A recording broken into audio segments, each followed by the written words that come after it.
দাসপুরে রাস্তার কাজ অধরা, ক্ষোভে বাসিন্দারা। প্রিয় দর্শক, আপনারা দেখছেন এসটিএসপি নিউজ বাংলা। আমি আপনাদের সঙ্গে মল্লিকা। মুখ্যমন্ত্রী মমতা বন্দ্যোপাধ্যায় ভার্চুয়াল শিলান্যাসের পর বছর পেরিয়ে গেলেও দাসপুরের রায়মণি রোডের ভীমতলা রসিকগঞ্জ অংশের রাস্তার কাজ এখনও অসম্পূর্ণ। রানাপুর বিডিও অফিস থেকে ভীমতলা পর্যন্ত কাজ হলেও পরের অংশে থমকে রয়েছে রাস্তা নির্মাণ। সামান্য বৃষ্টিতেই গর্তে জল জমে বাড়ছে দুর্ভোগ। ছাত্রছাত্রী, শ্রমিক ও সাধারণ পথচারীদের যাতায়াতে চরম সমস্যা তৈরি হয়েছে বলে অভিযোগ স্থানীয়দের। ভিতপ্রস্তর স্থাপন করেছিলেন স্বয়ং মুখ্যমন্ত্রী মমতা বন্দ্যোপাধ্যায়। টাঙানো হয়েছিল কাজের বোর্ডও, কিন্তু শিলান্যাসের বছর পেরিয়ে গেলেও দাসপুরের প্রাচীন রাসমণি রোডের ছবিটা তথৈবচ।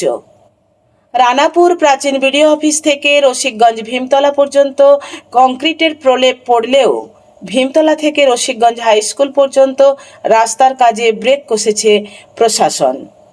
বরাদ্দ অর্থ কোথায় গেল? অন্য খাতে টাকা ঘুরে গেল, নাকি ফাইলের তলায় বন্দী হলো সরকারি অনুমোদন? জনসাধারণের করের টাকায় তৈরি রাস্তার এই করুণ হাল দেখে এখন চরম অন্ধকারে স্থানীয় বাসিন্দারা। 9 ফুটের পরিবর্তে 12 ফুট করার দাবি ঘিরে আপত্তির জেরেই কাজ আটকে রয়েছে। প্রশাসনের তরফে অবশ্য জানানো হয়েছে অসমাপ্ত অংশের জন্য নতুন করে টেন্ডার ডাকার চিন্তাভাবনা চলছে। রাস্তার কাজ কবে শেষ হবে, এখন সেই প্রশ্নেই ক্ষুব্ধ দাসপুরের রসিকগঞ্জের বাসিন্দারা।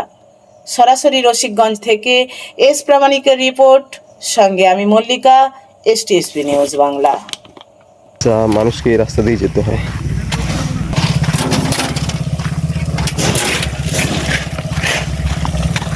তাই সরকার আসবে, সরকার যাবে, ভোট তো আমরাই দেবো, জনসাধারণ, তাই না?